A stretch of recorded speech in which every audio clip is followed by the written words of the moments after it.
السلام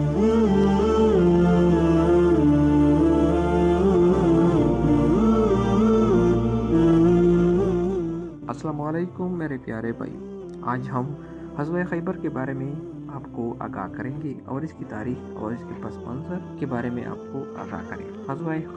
غزوہ خیبر 7 مئی یعنی 628 عیسوی میں یا ہجری میں یا عیسوی میں مسلمان اور یہودیوں کے درمیان یہ جنگ ہوئی تھی، جس میں مسلمان فتح یاب ہوئے تھے۔ خیبر یہودیوں کا مرکز تھا جو مدینہ سے 150 کلومیٹر حرب کے شمال مغرب میں تھا، جس سے وہ دوسرے یہودی قبائل کے ساتھ مسلمانوں کے خلاف سازش کرتے تھے۔ چنانچہ مسلمانوں نے اس مسئلے کو ختم کرنے کے لیے یہ جنگ شروع کر دی۔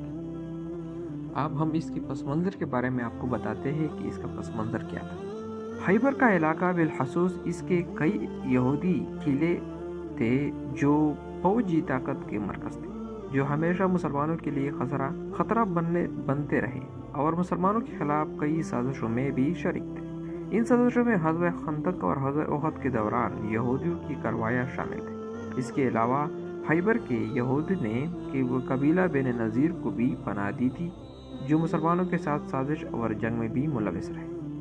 خیبر مدینہ منورہ سے 60 میل کے فاصلے پر واقع یہودیوں کا بڑا شہر تھا۔ یہودی سازش کرتے تھے، جس کی وجہ سے آپ صلی اللہ علیہ وسلم نے ان پر حملہ کرنے کے لیے قلعہ خیبر فتح کر لیا۔ یہاں کی زمینوں کی پیداوار کا نسب خیزہ اسلامی حکومت کی تصریف میں آیا۔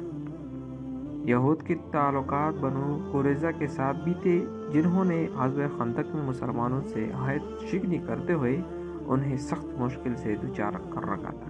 خیبر والوں نے فقط یہودیوں کے علاوہ نجات کے قبیلے بنی عطفان کے ساتھ بھی مسلمانوں کے خلاف معاہدے کیے تھے۔ محرم 7 یعنی 628 عیسوی میں ہجری میں حضرت محمد صلی اللہ علیہ وسلم نے 1600 کی تعداد کی فوج کے ساتھ، جن میں سے 100 سے کچھ زیادہ گھڑ سوار بھی تھے، خیبر کی طرف جنگ کی نیت سے روانہ ہوئے اور 5 چھوٹے قلعے فتح کرنے کے بعد قلعہ خیبر کا محاصرہ کر لیا، جو دشمن کا سب سے بڑا اور اہم قلعہ تھا۔ یہ قلعہ ایک نسبتاً اونچی پہاڑی پر بنا ہوا تھا اور اس کا دفاع بہت مضبوط تھا۔ یہودیوں نے عورتیں اور بچے ایک قلعے میں اور سامان خورنوش اور دیگر ساز و سامان ایک اور قلعے پہ رکھا دیا اور ہر قلعہ پر تیر انداز تعینات کر دیے، جو قلعے میں داخل ہونے کی کوشش پر تیروں کی بارش کرتے تھے۔ مسلمانوں نے پہلے 5 قلعوں کو ایک ایک کر کے فتح کیا، جس میں 50 مہاجرین زخمی اور 1 شہید ہوئے۔ یہودی رات کے طریقے میں ایک سے دوسرے قلعے تک اپنا مال و اسباب اور لوگوں کو منتقل کرتے رہے۔ باقی 2 قلعوں میں قلعہ قاموس سب سے بنیادی اور بڑا تھا اور ایک پہاڑی پر بنا ہوا تھا، جس کا نام کیا ہے؟ قلعہ بنی قاموس۔ حضور صلی اللہ علیہ وسلم نے باری باری حضرت ابو بکر رضی اللہ عنہ، حضرت عمر رضی اللہ عنہ اور حضرت سعد بن عبادہ رضی اللہ عنہ کی قیادت میں افواج اس قلعے کو فتح کرنے کے لیے بھیجے، مگر مسلمان کامیاب نہ ہو سکے۔ پھر حضور صلی اللہ علیہ وسلم نے ارشاد فرمایا کہ کل میں ایک ایسے حلم دوں گا جو اللہ اور اس کے رسول سے محبت کرتا ہے اور اللہ اور اس کا رسول اس سے محبت کرتے ہیں۔ وہ شکست کھانے والے اور بھاگنے والے نہیں ہیں۔ خدا اس کے دونوں ہاتھوں سے فتح عطا کرے گا۔ یہ سن کر اصحاب کرام خواہش کرنے لگے کہ یہ شہادت انہیں نصیب ہو۔ اگلے دن حضرت محمد صلی اللہ علیہ وسلم نے حضرت علی رضی اللہ عنہ کو طلب کیا۔ صحابہ رضی اللہ عنہ نے بتایا کہ انہیں آشوب جسم ہے، لیکن جب حضرت محمد صلی اللہ علیہ وسلم نے آئے تو حضور صلی اللہ علیہ وسلم نے اپنا لہب دہن ان کی آنکھوں میں لگایا، جس کے بعد تا زندگی ان کی کبھی آشوب چشم نہیں رہی۔ یاد رہے کہ ابو جو شہم جو ہے وہ کہتے ہیں آنکھوں کی نظر نہ آنا۔ حضور صلی اللہ علیہ وسلم قلعہ پر حملہ کرنے کے لیے پہنچے۔ حضرت علی رضی اللہ عنہ جب قلعہ پر حملہ کرنے کے لیے پہنچے تو یہودیوں کے مشہور پہلوان مرحب کا بھائی مسلمانوں پر حملہ آور ہوا، مگر حضرت علی رضی اللہ عنہ نے اسے قتل کر دیا اور اس کے ساتھ ہی بھاگ گئے۔ اس کے بعد مرحوب رجڑز پڑتا ہوا میدان میں اترا۔ اس نے ذرا بختر اور خود پہنا ہوا تھا اور اس کے ساتھ ایک زبردست لڑائی کے دوران حضرت علی رضی اللہ عنہ نے اس کے سر پر تلوار کا ایسا وار کیا کہ اس کا خود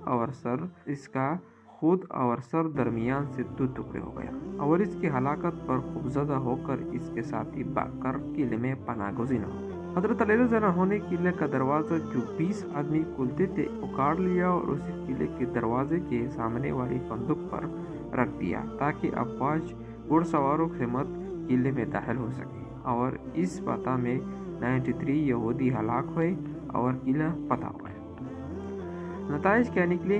مسلمانوں کو شاندار فتح نصیب ہوئی۔ حضور اکرم صلی اللہ علیہ وسلم نے یہودیوں کو ان کی خواہش پر پہلے کی طرح خیبر میں رہنے کی اجازت دی اور ان کے ساتھ معاہدہ کیا کہ وہ اپنی آمدنی کا نصف بطور جزیہ مسلمانوں کو دیں گے، اور مسلمان جب مناسب سمجھیں گے انہیں خیبر سے نکال دیں گے۔ اس جنگ میں بنی نذیر کے سردار حذیفہ بن اخطب کی بیٹی صفیہ بھی قید ہوئی تھی، جن کو آزاد کر کے حضور صلی اللہ علیہ وسلم نے ان سے نکاح کر لیا۔ پس منظر کی بات اگر ہم کریں تو کیا ہوا کہ اس جنگ سے مسلمانوں کو ایک حد تک یہودیوں کی گھناؤنی سازشوں سے نجات مل گئی اور انہیں معاشی فوائد بھی حاصل ہوئے۔ اس جنگ کے بعد بنو نذیر کی ایک یہودی عورت سے جس کا نام زینب تھا، حضور صلی اللہ علیہ وسلم کو گوشت پیش کیا جس میں ایک صریح الاثر زہر ملا ہوا تھا۔ حضور صلی اللہ علیہ وسلم نے اسے یہ محسوس ہونے پر تک دیا کہ اس میں زہر ہے، مگر ان کے ایک صحابی حضرت بشیر بن بحرہ جو حضور صلی اللہ علیہ وسلم کے ساتھ کھانے میں شریک تھے شہید ہو گئے۔